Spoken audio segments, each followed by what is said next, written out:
ये एक कहानी है, वो ये दर्शाती है कि अगर आदमी के पास एक सपना हो और पैशन हो तो वो ये क्या कुछ नहीं अचीव कर सकता। वीरा प्रसाद रेड्डी हालांकि जन्मे तो एक गांव में थे और एक गांव की स्कूल में तेलुगु भाषा में उन्होंने पढ़ाई की। उसके बाद वो डिस्ट्रिक्ट स्कूल में आए, वहाँ भी तेलुगु भाषा में पढ़ाई की।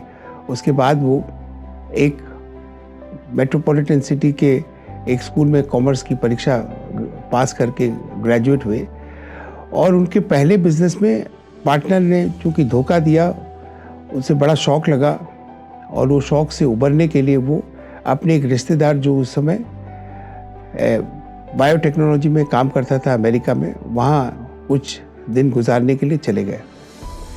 वो रिश्तेदार को एक मेडिकल कॉन्फ्रेंस जिनेवा में आमंत्रण मिला। वीरा प्रसाद सोचे मैं भी अकेला रह के यहाँ क्या करूँगा, मैं भी चलता हूँ। तो वो देखे कि अगर जिनेवा में है तो आल्प्स देखेंगे, स्विट्ज़रलैंड देखेंगे। वो उनके साथ गए और वो कॉन्फ्रेंस में भाग लिया उन्होंने।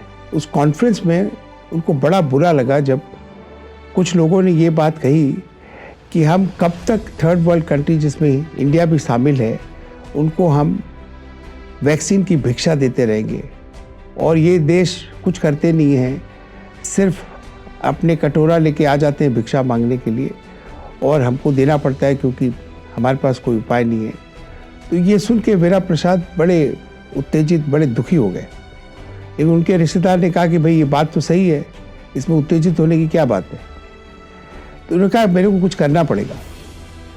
जब वो हिंदुस्तान आए, उन्होंने पता किया कि हिंदुस्तान में बहुत लोग इसलिए मरते हैं कि उनको वैक्सीन खरीदने के पैसे नहीं हैं और ख़ासकर ये सब गरीब तबके के लोग हैं। और उन्होंने एक आइडेंटिफाई किया हेपेटाइटिस बी। हेपेटाइटिस बी से उस समय 3,40,000 आदमी हर साल मरते थे क्योंकि हेपेटाइटिस बी की जो 3 डोजेस थी उसकी कीमत थी 2250 रुपये। हर डोज की कीमत थी 750 रुपये, जो आम आदमी खर्च नहीं कर सकता था। और ये तो वैक्सीन है तो आपको तो एक्चुअली बीमारी होने के पहले लेनी पड़ेगी ताकि आपको बीमारी ना हो। तो लोग यहाँ पर बीमारी होने के बाद भी दवाई खरीदने के पैसे नहीं रहते, तो जो बीमारी हुई नहीं उसको से बचने के लिए तो लोग पैसे खर्चा नहीं करेंगे, खासकर 2200 रुपये। तो उन्होंने कहा कि भाई कुछ करना पड़ेगा। तो वो गए अमेरिका में, जो वैक्सीन बनाने वाली कंपनी थी उससे बात की। उन्होंने कहा कि साहब आप मेरे को इसकी टेक्नोलॉजी दे दीजिए। तो उन्होंने कहा साहब हम लोग टेक्नोलॉजी अगर दे भी दें आपको, पहले तो हम टेक्नोलॉजी देने के लिए तैयार नहीं है, और अगर दे भी दें तो आपके देश में ऐसे लोग ही नहीं हैं जो इस टेक्नोलॉजी को समझेंगे। इतना क्वालिफाइड मैन पावर नहीं है आपके पास, तो आप इसको कर ही नहीं सकते और इसको आप छोड़ दीजिए। और 3,40,000 आदमी अगर आपके देश में मरते हैं जहाँ की आबादी 100 करोड़ से ज़्यादा है तो क्या फ़र्क पड़ता है। और वो सारे के सारे गरीब हैं और आपके तो देश में उससे ज़्यादा लोग पैदा होते हैं। ये बात सुन के वीरा प्रसाद को और गुस्सा आया। तो उनका मैं आपको एक वादा करता हूँ कि आप टेक्नोलॉजी नहीं भी देंगे तो मैं 5-6 साल में ये टेक्नोलॉजी डेवलप करके और ये वैक्सीन लेके मार्केट में आ जाऊँगा और बहुत कम दाम में दूंगा। तो उन्होंने कहा आपको पता नहीं है आप क्या बोल रहे हैं, आपको पता भी है कि इसमें जेनेटिक इंजीनियरिंग टेक्निक ज़रूरत है और आपके देश में किसी को पता ही नहीं है जेनेटिक इंजीनियरिंग क्या होती है, तो आप भूल जाइए। आप एक इम्पॉसिबल सपना देख रहे हैं।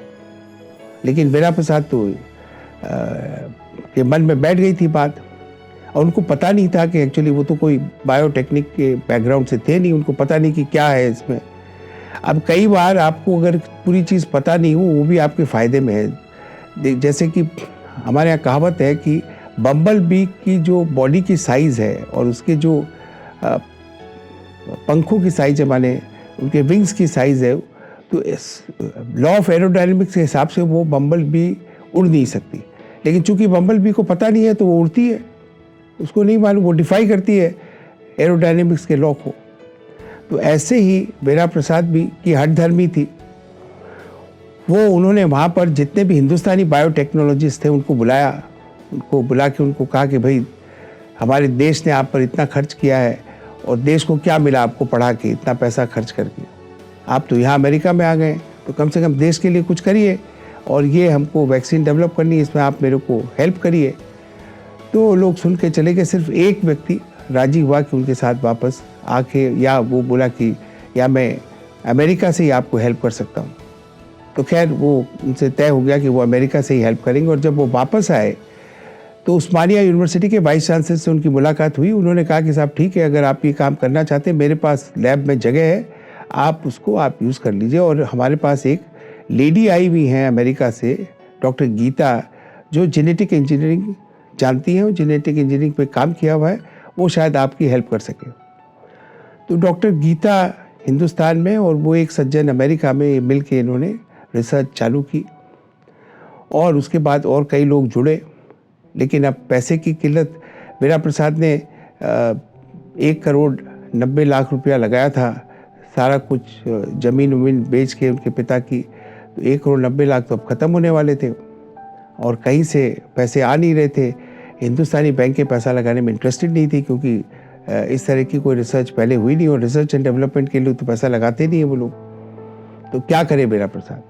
तो इसी बीच एक ओमान से विदेश मंत्री आए। उन्होंने कहा साहब ये सेम प्रॉब्लम ओमान में भी है, वहाँ भी लोग मरते हैं क्योंकि पैसे नहीं है वैक्सीन के लिए, तो आपके रिसर्च में हम लोग भी भागीदार होना चाहते हैं। तो आपने 1 करोड़ 90 लगाया, मैं भी 1 करोड़ 90 लाख रुपया लगाता हूँ, उससे कम नहीं लगाना मुझे, और मैं ओमानी बैंक से आपको 15 करोड़ रुपया का लोन और दिलवा देता हूँ। ये एक गॉड सेंट हेल्प मिली उनको। और ये 17 करोड़ रुपया जो उन्होंने लगाया, उससे रिसर्च ठीक से चलने लगी और विद इन अगले 3-4 साल में इन्होंने वैक्सीन डेवलप कर ली।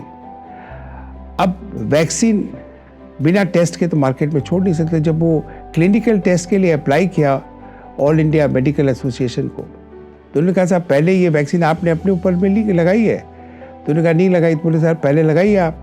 तो बेरा प्रसाद ने हिम्मत करके अपने सारे फैमिली मेम्बर्स को, अपनी बेटी, अपनी वाइफ, अपने बेटे, अपने बहू, अपने पोते पोती, सबको वैक्सीन लगवा दी। और 1 महीने तक देखा और 1 महीने बाद जाके बोले देखिए हमारे कोई एडवर्स इफेक्ट हुआ नहीं, हम तो अभी जिंदा हैं, वैक्सीन हमने लगा लिया, अब आप हमको क्लिनिकल ट्रायल का परमिशन दीजिए। तो उन्होंने क्लिनिकल ट्रायल का परमिशन मिल गया और वो अपने गांव के लोगों को लगाया ताकि वो सब जिनको वैक्सीन दिया गया उनकी नज़र में रहकर कोई एडवर्स इफेक्ट हो तो वो ठीक कर सके। खैर क्लिनिकल ट्रायल में ये पता लगा कि जो इम्यूनिटी लेवल है वो विदेशी वैक्सीन से 450 हो रही थी और बेरा प्रसाद की शांता बायोटेक की वैक्सीन से 25,000 हो रही थी। तो ये 10 टाइम्स 20 टाइम्स मोर इफेक्टिव थी। तो ये तो बहुत अच्छी रिजल्ट थी। उसके बाद उनको परमिशन मिल गई कि आप इसको मार्केट करिए और बेरा प्रसाद ने मार्केट करने लगी। लेकिन उन्होंने देखा कि अगर मैं मार्केट करता हूँ तो जो एक्स फैक्ट्री प्राइस है उससे 4 गुने प्राइस में कंज्यूमर को मिलेगी, तो ये उनको एक्सेप्टेबल नहीं था। उन्होंने डायरेक्ट कंज्यूमर पर जाने की स्कीम बनाई और उन्होंने वैक्सीनेशन कैंप लगाए और पहले दफ़े वैक्सीनेशन कैंप में उन्होंने कॉस्ट से भी नीचे दवाई को बेचा। तो 25 रुपये एक डोज में उन्होंने शुरू किया। तो 3 वैक्सीन में 75 रुपये, जिस वैक्सीन को 2250 रुपये लगते थे उन्होंने 75 रुपये में वो वैक्सीन को लगाया और लाखों लोगों ने लगवाया वैक्सीन। उसके बाद भी वो 50 रुपये में वैक्सीन एक डोज मिलने लग गई और आज उस वैक्सीन का दाम जो है वो 15 रुपये से भी कम है।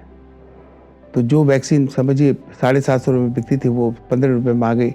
और इसके अलावा उसके बाद शांता बायोटेक ने एक बीड़ा उठा लिया कि जो वैक्सीन जो महंगी होने के कारण लोग यूज़ नहीं कर पा रहे और जिसके कारण हिंदुस्तान में लाखों लोग मरते हैं, वो वैक्सीन हमको डेवलप करनी है और वो वैक्सीन बहुत कम दाम में इन लोगों को उपलब्ध करानी है। और अल्टीमेटली उन्होंने 10 और वैक्सीन इस तरह की उन्होंने इंट्रोड्यूस की। आज के दिन हिंदुस्तान में कम से कम 10 लाख लोग जो वैक्सीन नहीं लेने के कारण मरते थे हर साल, वो बच रहे हैं, वो नहीं मर रहे हैं, सिर्फ इसलिए कि शांता बायोटेक जैसी एक कंपनी ने ये बीड़ा उठा के कि हम वैक्सीन बना लेंगे, हम टेक्नोलॉजी डेवलप कर लेंगे और हम बहुत कम दामों में ये वैक्सीन को लोगों के पास पहुंचाएंगे। इसके कारण इतने लोग की हर साल जान बच रही है। लेकिन इसके उपरांत कितने लोगों को पता है वीरा प्रसाद रेड्डी के बारे में या शांता बायोटेक के बारे में? अनफॉर्चुनेटली बहुत कम लोगों को मालूम है।